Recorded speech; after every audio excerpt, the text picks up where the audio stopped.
నేను ఒక ఇంటర్వ్యూ తీసుకున్నా 2.5 ఇయర్స్ ఎక్స్పీరియన్స్ అతను చెప్పిన ఒక చిన్న ఆన్సర్ వల్ల అతను ఫేక్ ఎక్స్పీరియన్స్ అని నేను ఎలా తెలుసుకున్నా. లాస్ట్ మినిట్లో క్వశ్చన్ అడిగా.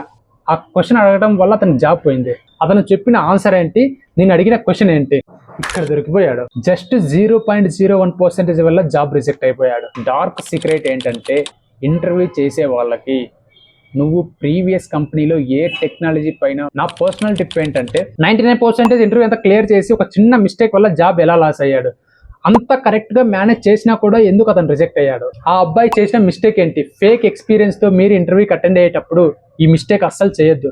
ఫేక్ ఎక్స్పీరియన్స్తో మీరు ఇంటర్వ్యూ క్లియర్ చేయొచ్చా అంటే చేయొచ్చు. ఇలాంటి రియల్ టైమ్ ఇన్ఫర్మేషన్ ప్రతిదీ షేర్ చేస్తాను. Job seekers or college student చూస్తుంటే ఇప్పుడే మన ఛానల్ని సబ్స్క్రైబ్ చేసుకోండి. ఐటీ కంపెనీలో జరిగే ప్రతి టిప్ షేర్ చేస్తాను. ఈ వీడియో ఎండ్లో ఒక dark secret and personal tip కూడా షేర్ చేస్తాను. అసలు స్కిప్ చేయదు ఈ వీడియోని. ఫేక్ ఎక్స్పీరియన్స్తో ఒక అబ్బాయి ఇంటర్వ్యూకి అటెండ్ అయ్యాడు. ఇక్కడ పాయింట్ ఏంటంటే, ఆ అబ్బాయి స్కిల్స్ అన్నీ నేర్చుకున్నాడు. నేను సెకండ్ రౌండ్ తీసుకున్నా. ఇంటర్వ్యూ అంతా కంప్లీట్ అయింది, మొత్తం టోటల్గా అంతా బాగా మేనేజ్ చేశాడు. లాస్ట్ మినిట్లో క్వశ్చన్ అడిగా.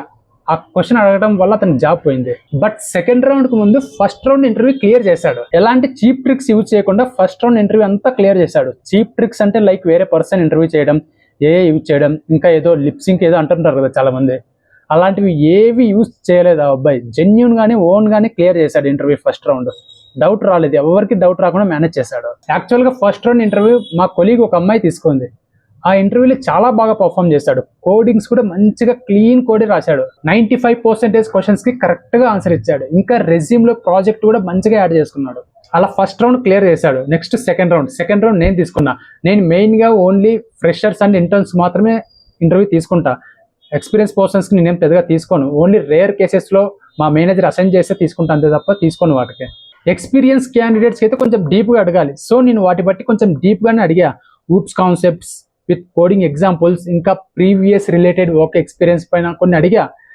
ప్రతిదానికి 99% కరెక్ట్ ఆన్సర్స్ ఇచ్చాడు నాకు. ఇంకా ఒక కోడింగ్ ప్రాబ్లంకి అయితే క్లీన్ కోడ్ రాశాడు విత్ టైం కాంప్లెక్సిటీతో సహా.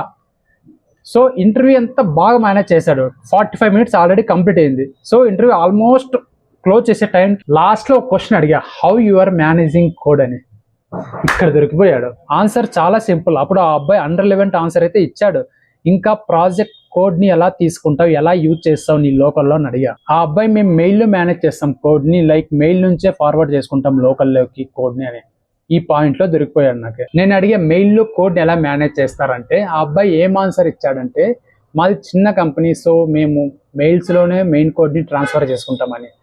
అంటే ఇక్కడ పాయింట్ ఏంటంటే, ఎలాంటి చిన్న కంపెనీ, ఏ కంపెనీ అయినా సరే మెయిల్స్లో కోడ్ని ట్రాన్స్ఫర్ చేయరు. మెయిన్ ప్రాజెక్ట్ కోడ్ని మెయిల్స్లో ఎప్పటికీ ట్రాన్స్ఫర్ చేయరు. నాకు అప్పుడే అర్థమైంది ఆ అబ్బాయికి వర్క్ ఎక్స్పీరియన్స్ లేదని.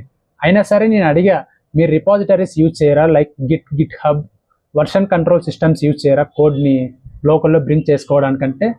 అలా ఏం యూజ్ చేయము, మేము మెయిల్ నుంచే మెయిన్ కోడ్ని తీసుకుంటా అన్నాడు. మెయిల్ ద్వారా మెయిన్ కోడ్ని ఎలా తీసుకుంటారని కొంచెం సర్ప్రైజింగ్గా అడిగా. ఆ మూమెంట్లో అబ్బాయికి అర్థమైంది ఆల్రెడీ దొరికిపోయా, రిజెక్ట్ అయిపోతా అని. ఆ అబ్బాయికి క్లియర్గా ఎక్స్ప్లెయిన్ చేశాను, నెక్స్ట్ ఇంటర్వ్యూస్లో ఇలాంటి మిస్టేక్స్ చేయకూడదు అని చెప్పే. ఇలా ఏదైనా మనం మెయిన్ ప్రాజెక్ట్ నుంచి కోడ్ తీసుకోవాలనుకుంటే మనం గిట్ హబ్ ఆర్ ఇంకా ఏదైనా కంపెనీకి రిలేటెడ్ ప్లాట్ఫామ్స్ ఏవైనా యూజ్ చేస్తాం.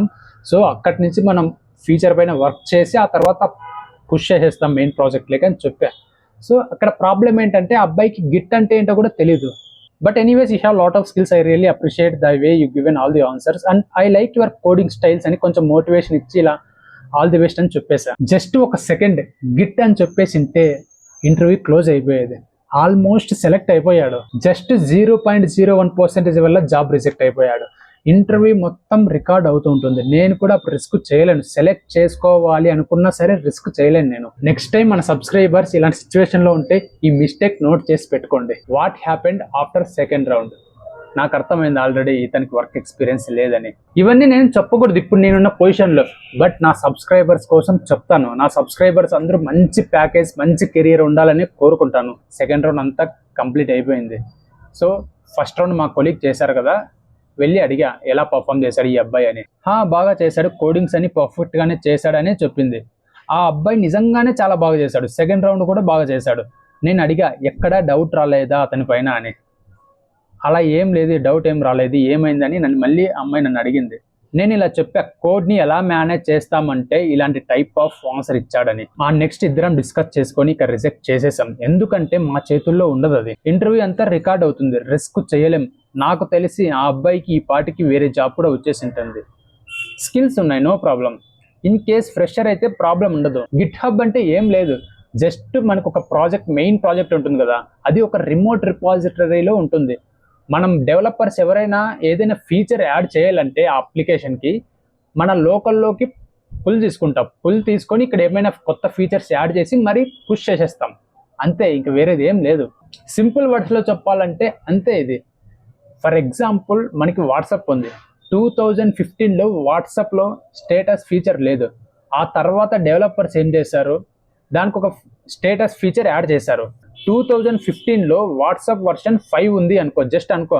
ఆ టైంలో స్టేటస్ ఫీచర్ లేదు. నెక్స్ట్ వర్షన్లో, సో 6th వర్షన్లో వాట్సాప్ స్టేటస్ ఫీచర్ యాడ్ అవుతుంది. ఇలా వర్షన్ని కంట్రోల్ చేస్తుంది, అంతే, సింపుల్. జస్ట్ గిట్ యూజ్ చేస్తాం ప్రాజెక్ట్ కోడ్ మేనేజ్ చేయాలంటే. గిట్ అనే కాదు, గిట్ కి ఆల్టర్నేటివ్ గా చాలా ప్లాట్ఫామ్స్ ఉన్నాయి. సో ఇందులో ఏది చెప్పినా ఓకే. ఈ కంటెంట్ మీకు వాల్యూ అనిపిస్తే లైక్ చేసి పెట్టుకోండి. ఫ్యూచర్ లో మీకు ఈ కంటెంట్ షూర్ గా యూజ్ అవుతుంది. లేకుంటే ఈ కంటెంట్ అంతా ఇన్ఫర్మేషన్ ఏం గుర్తుండదు. జస్ట్ ఒక చిన్న మిస్టేక్ వల్ల దొరికిపోయాడు. ఆ అబ్బాయికి ఎక్స్పీరియన్స్ లేదని, ఆ అబ్బాయికి నెక్స్ట్ ఇంటర్వ్యూస్ లో యూజ్ అవ్వాలని ప్రతిదీ డీటెయిల్ గా నేను ఇంటర్వ్యూలోనే చెప్పేసే ఆన్సర్స్ అన్ని. నేను ఆ సిచ్యువేషన్ లో సెలెక్ట్ చేసుకోండొచ్చు, బట్ సెలెక్ట్ చేసుకోలేం. అది చిన్న మిస్టేకే అయిండొచ్చు. ఎక్స్పీరియన్స్ లేదు అని తెలిసాక హైర్ చేసుకోకూడదు. ఇన్ కేస్ హైర్ చేసుకున్నా సర్వై అవుతాడు ఆ అబ్బాయి, ఎందుకంటే స్కిల్స్ ఉన్నాయి. ఇంటర్వ్యూ అంతా రికార్డ్ అవుతూనే ఉంటుంది. ఒకటి, ఆ అబ్బాయికి స్కిల్స్ ఉన్నాయి, వేరే ఎక్కడైనా జాబ్ తెచ్చుకోగలడు, సర్వై కూడా అవ్వగలడు. సో సీక్రెట్స్ అన్ని చెప్తాను, బట్ ఒక రిక్వెస్ట్ అందరికీ. చాలా మంది నాకు మెయిల్ చేస్తుంటారు, అన్నా నువ్వు ఏ కంపెనీలో వర్క్ చేస్తున్నా, మేము కూడా నీలాగే 20+ LPA డ్రీమ్ ప్యాకేజ్ కొట్టాలనుకుంటున్నాం, మీ కంపెనీ ఏంటి, మీ కంపెనీని టార్గెట్ చేయాలని ఉంది అని చాలా మంది మెసేజ్ చేస్తున్నారు. I'm really sorry for that. In case నేను కంపెనీ రివీల్ చేస్తే, నా డ్రీమ్ కంపెనీని రివీల్ చేస్తే, నేను ఇంత ఓపెన్గా సీక్రెట్స్ అండ్ టిప్స్ చెప్పలేను. అవి చెప్పకూడదు కూడా. అది పర్సనల్గా ఉంటేనే నేను ఇంత ఓపెన్గా టిప్స్ చెప్పగలను అండ్ డార్క్ సీక్రెట్ కూడా చెప్పగలను. నాకేం కంపెనీ నేమ్ చెప్పడానికి పెద్ద ఇబ్బంది ఏం లేదు, చెప్పేస్తా. అలా అయితే జస్ట్ కంటెంట్ ఒకటి రిలీజ్ చేస్తా. ఈ డార్క్ సీక్రెట్ టిప్స్ అని చెప్పలేను. మీరు నా వీడియో ఏ వీడియో తీసుకున్నా ఏదో ఒక టిప్స్ అండ్ సీక్రెట్స్ చెప్తూనే ఉంటా నా వీడియోస్లో. కొన్ని గైడ్ లైన్స్ అనేవి ఫాలో అవ్వాలి. సీక్రెట్స్ కొన్ని చెప్పకూడదు, బట్ నా సబ్స్క్రైబర్స్కి తెలియాలని నేను చెప్తాను. సో చూస్తున్న ప్రతి ఒక్కరూ సబ్స్క్రైబ్ చేసుకోండి ఇప్పుడే. జెన్యూన్ కంటెంట్ షేర్ చేస్తా. Dark secret and personal tip. Dark secret చెప్పే ముందు నేను రీసెంట్గా కొన్ని వీడియోస్ చేశా, ఫేక్ ఎక్స్పీరియన్స్ వల్ల నా ఫ్రెండ్ జాబ్ పోయిందని. ఈ వీడియో కంప్లీట్ అయ్యాక ఆ వీడియోస్ చూడండి, డీటెయిల్గా మెన్షన్ చేశా. లింక్స్ అన్ని డిస్క్రిప్షన్లో ఉన్నాయి. డార్క్ సీక్రెట్ ఏంటంటే, ఇంటర్వ్యూ చేసే వాళ్ళకి నువ్వు ప్రీవియస్ కంపెనీలో ఏ టెక్నాలజీ పైన వర్క్ చేసావో వాళ్ళకంత ఐడియా ఉండదు. నువ్వు రెజ్యూమ్లో ఏ ప్రాజెక్ట్ యాడ్ చేస్తే అదే కన్సిడర్ చేస్తారు.